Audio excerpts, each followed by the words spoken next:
Perú, lunes 2 de febrero de 2026. Boletín oficial El Peruano.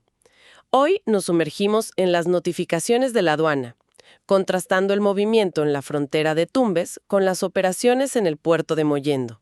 Veremos también el destino final de una cooperativa de ahorro y cómo el Estado, paradójicamente, convoca al sector privado para construir obra pública. Y entre todo eso, nos asomaremos a historias mucho más íntimas, reclamos de paternidad más allá de la muerte, parejas que formalizan décadas de convivencia y familias enteras tramitando herencias. De acuerdo, empecemos por el comercio y el control fronterizo. La primera sección que realmente capta la atención es de la SUNAT, la aduana, específicamente desde la Intendencia de Tumbes. Sí, es una lista larguísima de personas y empresas a las que no han podido notificar en persona. Y las razones son de todo tipo. Extranjeros, gente con domicilio desconocido, mercancía simplemente abandonada. Fíjate que lo interesante de esto es que publicar en el boletín es en realidad el último recurso del Estado. Es el te busqué y no te encontré, pero igual quedas notificado. Claro, cuando la entrega en persona falla, este aviso en el peruano es lo que le da validez legal a la sanción.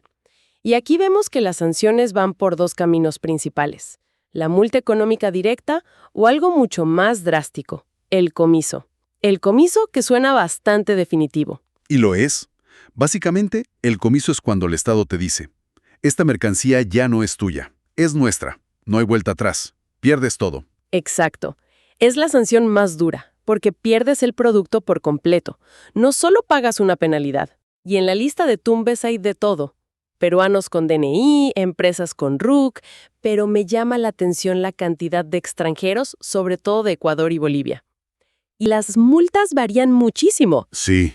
Por ejemplo, a un tal Carlos Alberto Requena Toche le ponen una multa de más de 13,000 soles, que especifican es 2 veces los tributos dejados de pagar. Ajá.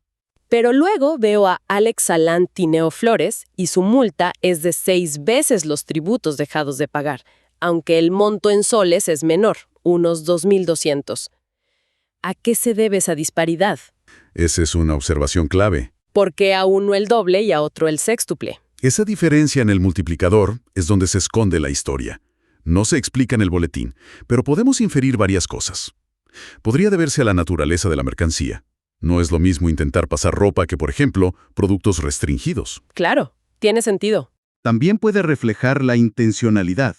Una multa de 6 veces sugiere que la autoridad considera que hubo un intento deliberado de fraude, un acto de contrabando con dolo. Ah, ya veo. La de 2 veces podría ser por una declaración incorrecta, un error grave pero quizás no malintencionado. O podría ser simplemente que uno de ellos es reincidente. El sistema sancionador tiene esos matices para diferenciar un descuido de un delito.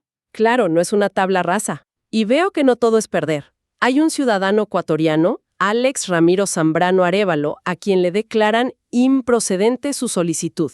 Le decomisan la mercancía. ¿Sí? Pero justo debajo, otro ecuatoriano, Andrés Alfonso Bajaña Lindau, presenta una solicitud y se la declaran procedente. Logró recuperar sus bienes. Exacto. Y eso es fundamental. Demuestra que no es un sistema arbitrario. Aunque la notificación sea en un boletín, existe un proceso administrativo detrás. Hay derecho a la defensa, a presentar descargos. A argumentar tu caso. Claro, a argumentar por qué la mercancía debería ser devuelta.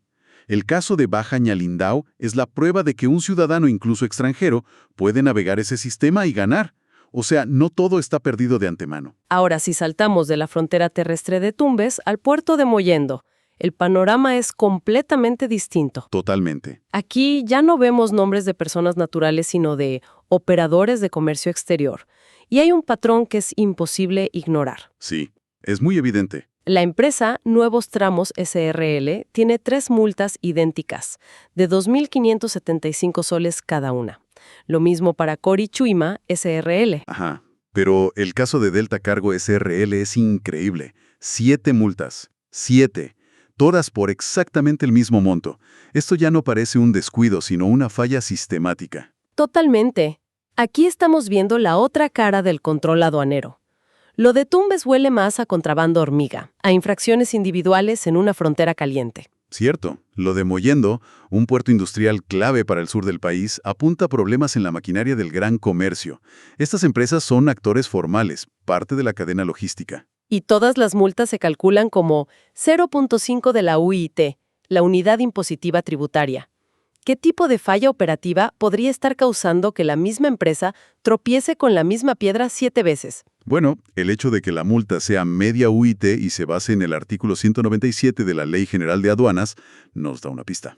A ver. Ese artículo cubre una serie de infracciones relacionadas con la transmisión de información. Probablemente estas empresas no están enviando los manifiestos de carga a tiempo o lo hacen con errores. Para cada cargamento. Exacto, para cada uno de esos documentos de transporte aduanero internacional.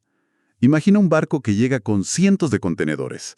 La aduana necesita saber qué hay en cada uno antes de que atraque. Claro. Si una empresa como Delta Cargo falla en reportar la información de 7 cargamentos distintos, recibe 7 multas. Es la burocracia del comercio global en acción, Un pequeño error administrativo repetido una y otra vez. que se convierte en un problema financiero y operativo. Y mientras la aduana regula ese flujo de bienes, a veces el flujo de dinero se detiene de forma mucho más dramática. Hay un aviso del Poder Judicial que es lapidario. Sí, lo vi. Declara oficialmente la quiebra de la Cooperativa de Ahorro y Crédito Confía Emprendedora LTDA en liquidación. Y las palabras son contundentes. Declarar la extinción de su patrimonio y la incobrabilidad de sus deudas. Uf, esa es una noticia terrible para cientos y no miles de personas. La palabra clave ahí es incobrabilidad. ¿Qué significa exactamente? Significa que, tras liquidar todo lo que la cooperativa tenía, oficinas, vehículos, cuentas, el dinero no alcanzó para pagar a todos sus acreedores. Y los principales acreedores son los socios. Son sus propios socios, los que depositaron sus ahorros ahí. Muy probablemente lo perdieron todo o casi todo. ¿Y qué papel juega la Superintendencia de Banca y Seguros, la SBS, en todo esto? Se supone que debe supervisar a estas entidades. La SBS supervisa. ¿Sí? Y este aviso es de hecho la culminación de un proceso que seguramente la SBS inició. Cuando una entidad financiera muestra problemas, la SBS interviene, intenta reestructurarla y si no es viable, ordena su liquidación. Entiendo. El problema con muchas cooperativas de ahorro y crédito más pequeñas es que no siempre cuentan con el Fondo de Seguro de Depósitos que protege los ahorros en los bancos más grandes. Son más vulnerables. Mucho más. Este aviso es el acta de defunción de la cooperativa y, lamentablemente, de los ahorros de sus socios. Es un recordatorio del riesgo que existe en el sistema financiero. Pero no todo es cerrar puertas. El mismo boletín nos muestra al Estado intentando abrir otras. Hay varias convocatorias para proyectos de obras por impuestos. Sí, es un mecanismo interesante. A primera vista la idea suena genial, ¿no? El sector privado construyendo infraestructura pública. Por ejemplo, en Colquepata, Cusco, se convoca empresas para un proyecto de agua potable. Y en Anco, Ayacucho, para construir losas deportivas. Exacto.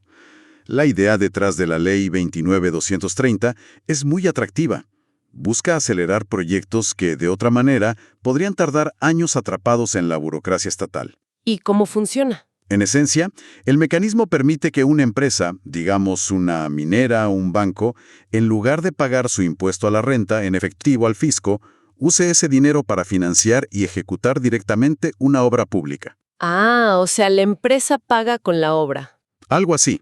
La empresa adelanta el dinero, construye el proyecto y luego presenta la factura al Estado, que se la descuenta de sus impuestos futuros. Suena como un ganar-ganar. El Estado obtiene infraestructura más rápido y la empresa mejora su imagen.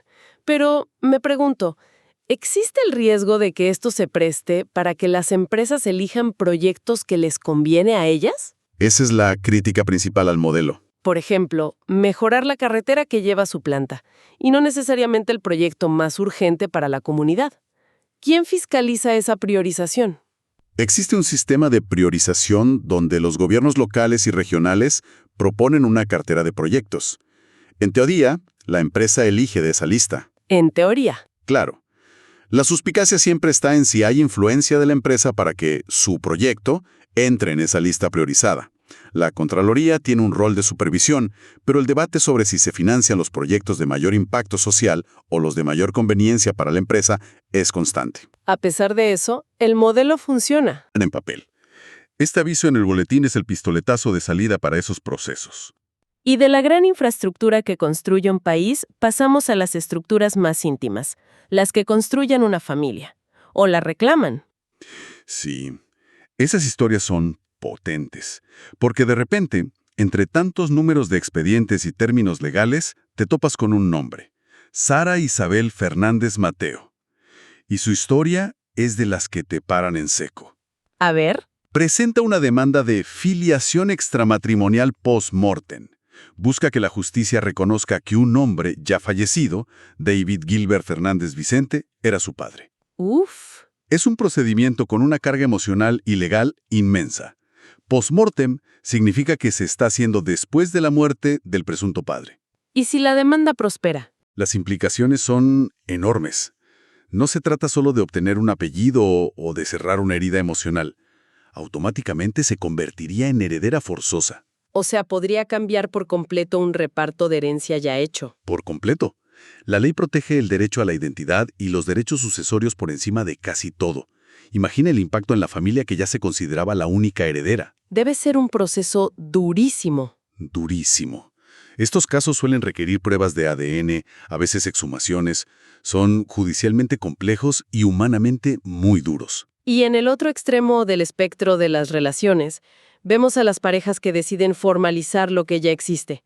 Hay varios avisos de reconocimiento de unión de hecho. Sí, muchísimos. Me llama la atención uno de una pareja que convive desde hace más de 26 años. 26 años, y recién ahora lo hacen oficial. Ese dato de los 26 años es muy revelador. Nos dice que esto va mucho más allá de un acto simbólico o romántico. Es algo más pragmático entonces. Después de tanto tiempo, la decisión suele ser profundamente pragmática. El reconocimiento legal otorga a los convivientes derechos casi idénticos a los del matrimonio: derechos hereditarios, acceso a la pensión de viudez, la posibilidad de ser beneficiario del seguro de salud del otro. Entonces, es una forma de blindaje legal para el futuro. Exactamente. Es una red de seguridad.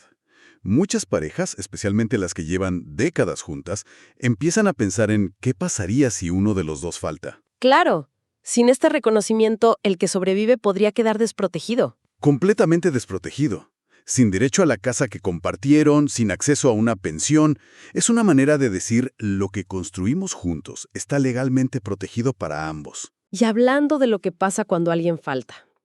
El boletín está inundado, literalmente son páginas y páginas de avisos de sucesión intestada. Sí, el volumen es impresionante. Gente de Lima, Cusco, Arequipa, Trujillo, de todo el país, solicitando ser declarados herederos de familiares que murieron sin dejar testamento. El volumen es un indicador social potentísimo. Nos grita que en el Perú la gran mayoría de la gente muere intestada, es decir, sin testamento. ¿Y por qué?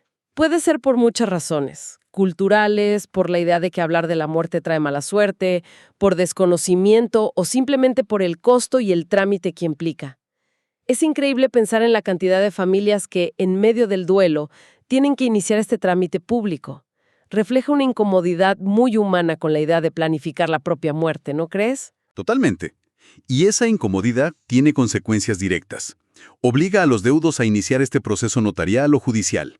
Tienen que publicar el aviso en el boletín y en un diario local. Para que cualquiera con derecho pueda reclamar. Precisamente.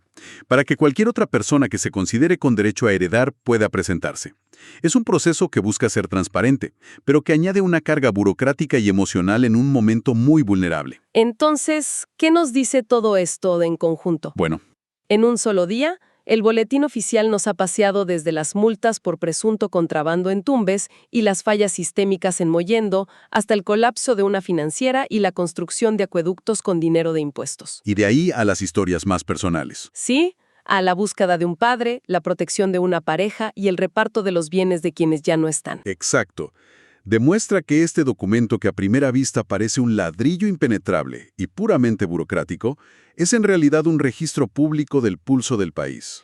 Es un mosaico. Un mosaico increíble donde se entrelazan la gran economía con la justicia más personal, los proyectos de gobierno con los momentos más determinantes y a menudo dolorosos en la vida de la gente. El boletín detalla las sanciones por infringir la ley de los delitos aduaneros. Y esto nos deja pensando. En un mundo con cadenas de suministro globales y complejas, ¿dónde se traza la línea entre un simple error administrativo, como los que intuimos en Mollendo, y un acto deliberado de contrabando, como los casos que se sancionan con más dureza en Tumbes? Es una línea muy fina. Y cómo un sistema legal intenta diferenciar entre ambos, basándose solo en documentos y declaraciones.